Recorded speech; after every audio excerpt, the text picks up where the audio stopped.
पूरा मामला और आप उसमें प्रत्यक्षदर्शी भी थे, किस रूप में आप उसको देख रहे हैं? और भैया मैं तो तीन बात कह रहा हूँ। आजाद हिंदुस्तान में कभी आपने आज तक देखा सदन में कोई सत्ता पक्ष इस तरह करता हो? हाथ में लाठी, सभी गेट घेर लिए गए, एक दिन पहले ही पूरी स्क्रिप्ट लिख ली गई। इनको सदन में बीजेपी को नहीं होना चाहिए, इनको कलाकार कला मंच बना लेना चाहिए, नाट कला परिषद। गणेश जी को दूध पिला दिए थे बैठे बैठे। और सन 42 में इनकी क्या भूमिका थी? ये तो नाथूराम गोडसे को प्यार करते हैं, गांधी के ये दुश्मन है, गांधी के आइडियोलॉजी के दुश्मन है, गांधी जी के मोहब्बत के ये दुश्मन है, नेल्सन मंडेला अब्राहम लिंकन के दुश्मन है, पटेल के दुश्मन है। बाबा वीर सावरकर का क्या था? बाबा साहब अम्बेडकर के खिलाफ। ये तो सभी दिन इनकी मानसिकता रही। मंडल कमीशन लागू हुआ तो ये कमंडल लेके निकल गए और पूरे देश में आग लगा दी। और मंडल को नहीं आने देने के लिए जब मंडल कमीशन लागू हुआ तो इसने समर्थन वापस ले लिया। आप सोचिए कितना बड़ा विरोधी है। जब 67% आरक्षण लागू स्टालिन ने किया तो ये कोर्ट चले गए। जब हमारी महागठबंधन की सरकार बिहार में जब आरक्षण लागू किया तो ये कोर्ट चले गए, नौकरी बंद कर दी, प्राइवेट नौकरी में आरक्षण लागू नहीं किया। ये कितने बड़े दलित विरोधी हैं। इनकी मानसिकता 2003 में दलितों को नागरिकता के लिए कानून तरसा दिए थे अटल बिहारी वाजपेयी के कानून में, और यही नरेंद्र मोदी ने मंद बुद्धि कहा था, याद है? मंद बुद्धि, दलित एसटी मंद बुद्धि के होते हैं। ये इन लोग की फीलिंग तो सब दिन एसटी एससी के खिलाफ रहा है। ये लोग ईबीसी ओबीसी के खिलाफ रहे, कभी भी ईबीसी के पक्ष में बात नहीं किया।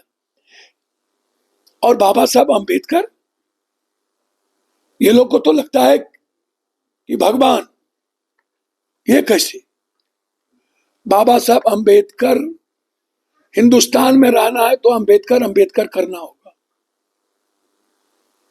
हिंदुस्तान में रहना है तो अंबेडकर को महापुरुष के रूप में, जिन्होंने सभी जाति धर्म वर्गों के लिए जिया और सबके न्याय के लिए जिया। संविधान ने हमें आर्थिक आजादी दी, संविधान ने राजनीतिक आजादी दी, संविधान ने हमें सामाजिक आजादी दी, संविधान ने हमें शैक्षणिक आजादी दी। भगवान हमें जिंदगी देता है लेकिन संविधान हमें जन्नत देता है। संविधान हमारे भारत को विश्व में आवाज दिया, लड़ने की हिम्मत दी, वो है बाबा साहब अंबेडकर। संविधान हमें वसुधैव कुटुंबकम दिया, संविधान हमें सर्वधर्म संभव दिया, संविधान हमें सार्वभौमिकता दी, संविधान हमें जिसकी जितनी जनसंख्या उतनी भागीदारी, पिछड़ा पावे 100 में 60। संविधान हमें सत्ता पर बैठने का अधिकार दिया। अब इस हमारे लिए भगवान है। और जिस तरीके से इन्होंने अपमानित, जो बीजेपी के खून में, सांस में, नस में, विचारों में अंबेडकर के खिलाफ शब्द दी,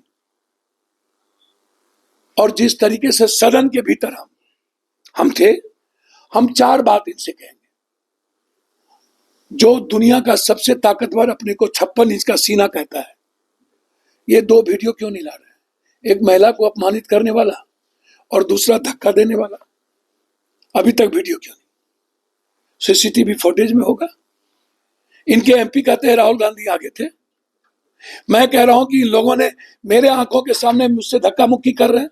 आप देख लीजिए फुटेज। पप्पू यादव ना होता कि प्रियंका गांधी को धक्का देती।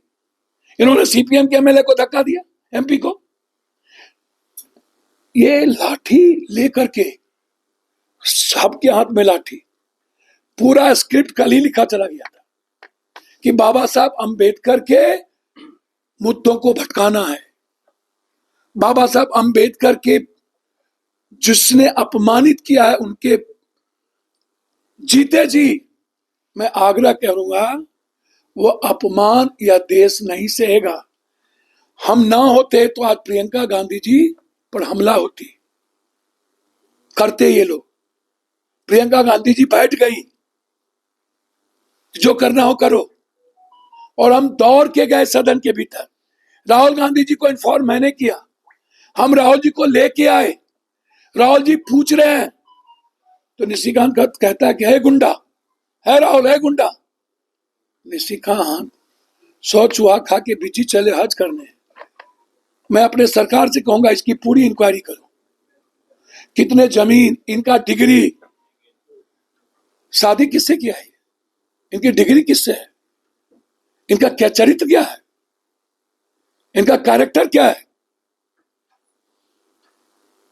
मैं सदन था और सांसद थे, मैं व्यक्तिगत तौर पर सम्मान करता हूं, लेकिन जितनी चोरी इसने की है देवघर में, जितने हड़प लिए मेडिकल कॉलेज, इसकी पूरी इंक्वायरी हो। क्वेश्चन में पैसा यही खाता है, मेडिकल कॉलेज यही हड़प लिया, सारा जमीन यही हड़पा है, डिग्री फॉल्स इसी की है, घर को भी नहीं छोड़ा बक्सा, दलाली यही करते हैं। इससे बड़ा गुंडा कौन? ये माफी मांगे, अन्यथा निशिकांत दुबे सुन ले, यदि ये माफी नहीं मांगा, ये जब बोलेगा इसका विरोध करेंगे, इसको बोलने नहीं देंगे। हम इसके तरह इसको गुंडा नहीं कहेंगे, लेकिन इनकी पूरी इंक्वायरी होनी चाहिए। हम हेमंत जी से आग्रह करेंगे इसके पूरे काले कारनामे, अकूत संपत्ति किसकी जांच